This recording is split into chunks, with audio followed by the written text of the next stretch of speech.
Hello YouTube! Welcome back to my channel. Today I want to just film a little video to kind of follow up on the Disney trip that I took at the end of 2018, and in the lead up to that trip I did a lot of research looking at other people's vlogs and blogs and all the tips and tricks on how to do a best trip at Disneyland Paris in only 3 days. And we have done this for a lot of the parks that we visited.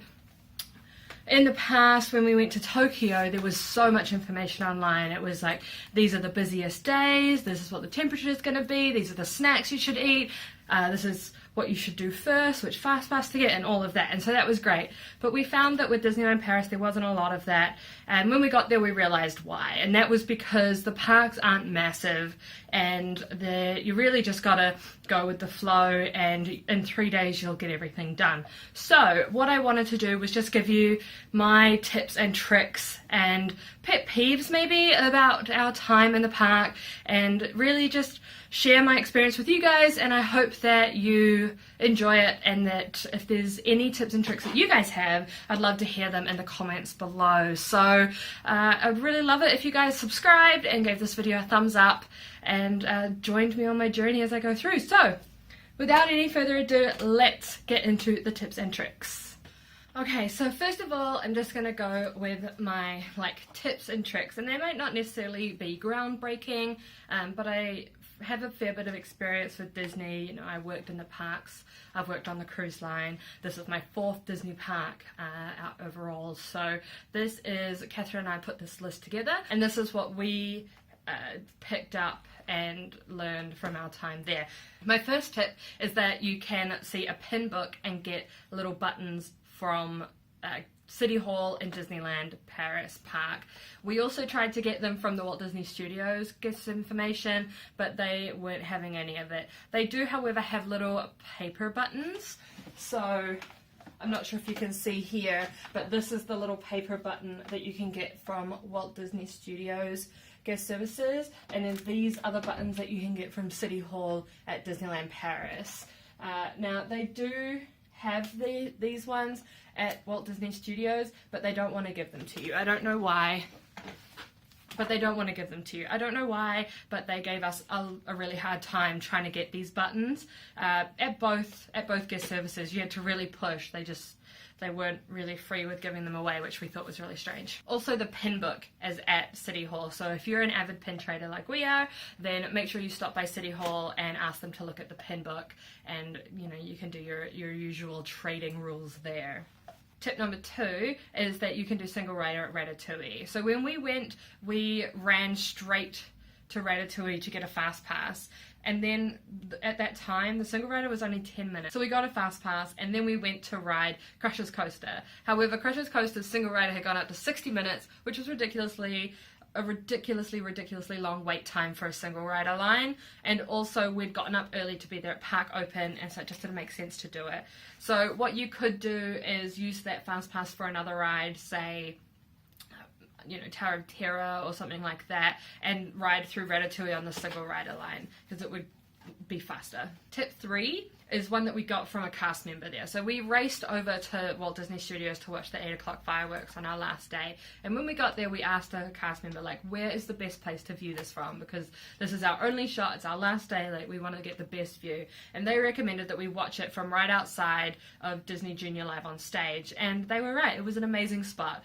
The wheelchair section is just over to the right of there, so we were just to the left of that section, and it was perfect. Like, we had a great shot of the fireworks. Tip number 4 is that food is really expensive at Disneyland Paris, and we've been to a few Disney parks, so we knew that this was the case, but also we weren't super excited about any of the snacks on offer. Like, there wasn't anything that was like Paris specific, and so I highly recommend that you pack your own snacks, and you can take your own snacks and drinks through the gate, so that's not a worry. We brought in bottles of Coke, packets of chips and cakes and things like that.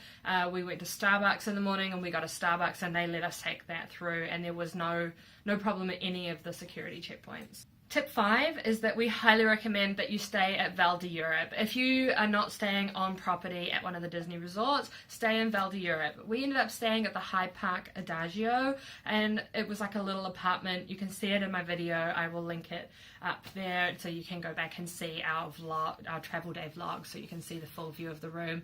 But it was so much cheaper than staying on property. There was a free shuttle to the parks, like every 10 past the hour and 20 past the hour and all of that. It was full, but that's only because it goes through a few different hotels, and even at a push, it's like 15 minutes walk to the park. We got a breakfast included, so that set us up for the day, and I highly recommend staying in Val d'Europe. Tip 6 is that if you don't have a park ticket and you want to watch the fireworks, you can totally watch it from the Disneyland Hotel. So on the day that we arrived was New Year's Eve, and we wanted to watch the fireworks, but we didn't want to waste a whole day's ticket on like half a day's entry.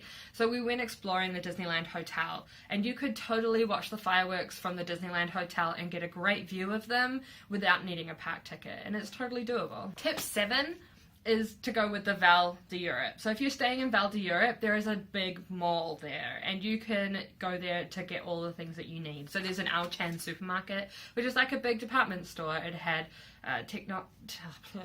it had food and homewares and all those things that you expect from a shopping centre, but it also had a massive supermarket underneath. So instead of paying for like expensive dinners, you can go there and get food, you can get snacks for the parks, sodas and whatnot, and you are paying a lot less than what you're paying in the parks. Tip number 8 is that you need to interact with the characters in the parade. Lots of people just stand there and just watch the parade go by, but if you wave at the characters and shout their name and wave and blow kisses and really just have a good time, they will interact with you. We had, I would say, like 7 or 8 different character interactions purely from the parade. Some of them were like my favorite characters. So Tigger had this great moment with us, Flynn Rider and Prince Philip, and we had a great time with all the characters. So if you're looking for that magical moment to really cement your time, or if you're videoing your children, just really get into it. Dance with the music, wave at the characters, really interact with them, and it makes it a much more magical and memorable time. And I don't know why people don't do it more. Tip 9 is that you need to get yourself the Disney app. This saved our lives in a lot of different ways. You can easily check where you are in the park because it keeps a little GPS dot on you so you know where you are. You can also check the wait times of all the rides. So if you're like, oh, we've got a few minutes, what do we want to do? You can check and see what Hyperspace Mountain is up to. You can check and see where Crush's Coaster is at. You can do all of that. So, it's a savior. It's free, just do it. And finally, pin trading. If you are avid pin traders, like I said before, go to City Hall. The best places we found to actually pin trade with cast members would be the shops in Frontierland and World of Disney and Disney Village. The Emporium, as always, is just a nightmare. Like, you don't want to get in there and be like, oh, can I see your pins? Like, they don't have time for you. And also, they can be a little snobby about their pins. Like, when I traded with a girl in the Emporium, she was all checking the back of my pin and making sure, like, oh, is this a legitimate pin? Like, so just be aware that they seem to have a different code there. Some of the pins that I was able to pick up from my pin trading is I got this little Mickey, Winnie the Pooh and Piglet ice cream cone. I got the little otters here, and I got this lucky pin here, which I found is actually a single purchase pin. So I was really lucky and really happy with the pins that I was able to get on this trip. To make your day go smoother, we recommend that you get their park open. It was by far the best choice.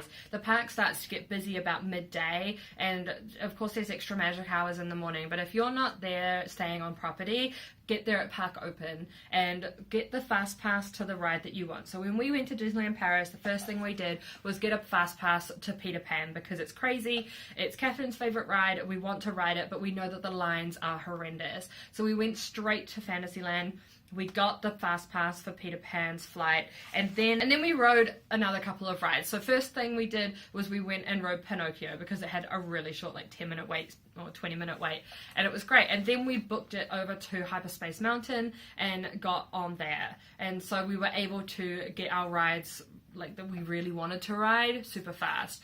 So my tip there is pick the ride you want your fast pass for, and then ride your second choice ride immediately, just to shorten the line. If you're looking for a great place to take pictures of the castle that aren't so crowded, go to the left side. So as you're walking up to the castle, you see that there's paths going down to the left, and that will take you underneath the castle to see the dragon. But it's also a great angle to get pictures from. It's not so many people. You can get a lot of like, I'm the only person standing in front of the castle shots, and we took like 1,000,001. You can check out my Instagram to see all the pictures that we've taken there, because we got some amazing shots of the castle. I'll put some up so you can see some of the pictures we were able to take. So the dragon under the castle, I've posted pictures of this and film of this, and people are like, oh my god, I didn't even know this existed. And to be fair, neither did I. Catherine was like, we have to see the dragon, we're all about the dragon, and it took us a while to find it. So there's two or three main entryways. So one of them is directly in front of the castle to the left. So you go to the left of the castle and down underneath, and there's a big sign that says, you know, this is in French, of course. And then you go in there. There are stairs inside that go up and come out within the castle shop, Merlin's shop. So you can go down and through there. And then also from behind the castle, if you're behind the castle looking at it, of course it's going to be on the right, and that takes you down underneath and into the dragon as well. So those are just the best ways to get in there. Another trick that I think is really useful is buy your tickets online. And I've read a lot of reviews before I'd done this, because I was really worried about buying them from a non-Disney website. Like, I used to work for Disney. I know the drama of people buying their tickets online and then finding out they're not real, and then you don't get refunded for them, or they've been used before, or you have to stand in a line for hours to get them. When I looked at them, you were only going to save like £12 between the price of the ticket on the Disneyland Paris website and the price on any of these other like ticket resellers.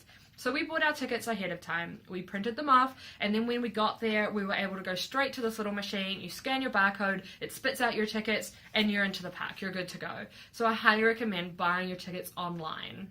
However, as a side note, if you do need to go to guest services, make sure that that's actually where you need to go. We stood in line at guest services for an hour, and a lot of people finally got up to the window and were told, this isn't where you need to go. You need to go to this specific cashier and they will exchange your ticket. So do make sure, like, ask someone. There are cast members everywhere. Ask someone, is this where I need to go? Do I need to go to guest services? Can I go somewhere else? And make sure you're in the right line so that you get into the park the quickest way. So my last tip / trick is about Disney Village. It is free, and it is a massive shopping destination. So you have World of Disney, which everybody loves and is manic and is gorgeous, and you can do so much pin trading in there. You see all the different things, but then as you continue through, you've got all your other stores as well, and there's a big soft toy store further in. So as you go in, all the stores kind of interconnect, and there's a massive like toy store at the end, and I found so many more Tsum Tsums there than at World of Disney. So I highly recommend popping into those other stores and just checking them out if you're looking for merchandise, and just having a full look through about what you can get, especially because I know the Emporium is just manic and you can never find anything in there because there's approximately 1 million people in there at all times during the day. Plus, in Disney Village, there are Starbucks and a McDonald's and an Earl of Sandwich. Oh my gosh, we were so excited for Earl of Sandwich. We haven't had Earl of Sandwich since last time we were in the States, which was like 2 years ago. So, of course, we went there on our first night and had a sandwich, and it was amazing, and we loved it. We highly recommend going and getting a Starbucks before you go into the parks at opening time, because the coffee in the parks is crap and it's expensive. So I would much rather pay the price that Starbucks charges you for a proper latte and then take it with you through security, and there is never a problem, and life is so much better when you're caffeinated. Am I right? Okay, so this next part of the video is my like pet peeves / things to be aware of / you know, miscellaneous. So there is a smoking culture in France, and that is one thing that Catherine and I were both really shocked about. People were smoking everywhere. They were smoking underneath the signs that said that the smoking area was over there. They were smoking in front of the bathrooms. They were smoking, well, in the fast pass lines. They were smoking everywhere. So just be aware. Just be aware that that is something that will happen, that there's smokers everywhere, and it's just one of those cultural things. There are no condiment bars or free refills, so what you pay for is what you get. There isn't anything extra. I know it's a big American thing, is of free refills of soda and salad bars and things like that. They just don't exist in the restaurants, at least the ones that we went into. They're just not a thing in Paris. I mentioned this one earlier, they just did not want to give us the buttons. We were like, hey, we're looking for these buttons, and he was like, are you celebrating something? Is it your birthday? Like, whose birthday is it? And we were like, well, it's a belated birthday trip, it's our first time, we're celebrating, like, what buttons do you have? And we eventually got him to give us 2 of the buttons each, so 1 birthday and 1 celebrating. But yeah, they went out the back for the longest time and did not want to give them to us. So just be aware that you're going to have to like be really patient and be really nice to them, but you're just going to have to be a little persistent in trying to get through to those like complimentary items that you look forward to.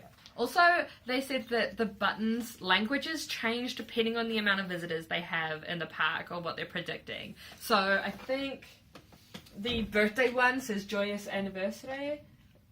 Joyous anniversary. Don't quote me on that.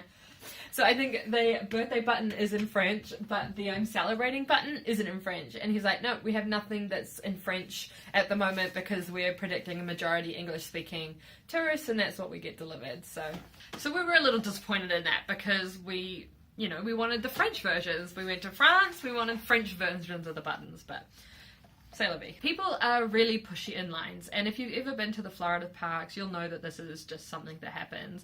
People will push in, people will come through, oh, my family, they're up there, and we had really had enough of it. Like, if you've got a small child that needs to go to the bathroom and you've taken them out of the line, sure. But if you're grown-ass adults trying to push through, oh, my family, we're not having any of it. So just be aware and stand up for yourselves and don't let them past.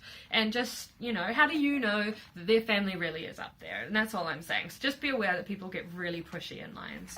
There weren't very many snacks. Like, every snack outpost was closed. And we were there in winter, and it was New Year's and stuff. But, like, everything was closed. There was maybe 2 or 3 popcorn places that we saw open, and that was it. There was no snacks. So we didn't really eat anything while we were there because there was just nothing available.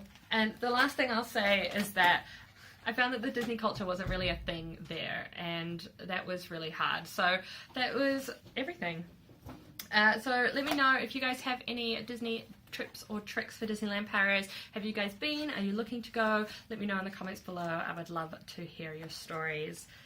Please don't forget to subscribe and give this video a thumbs up if you liked it, and I look forward to seeing you guys next time. Bye!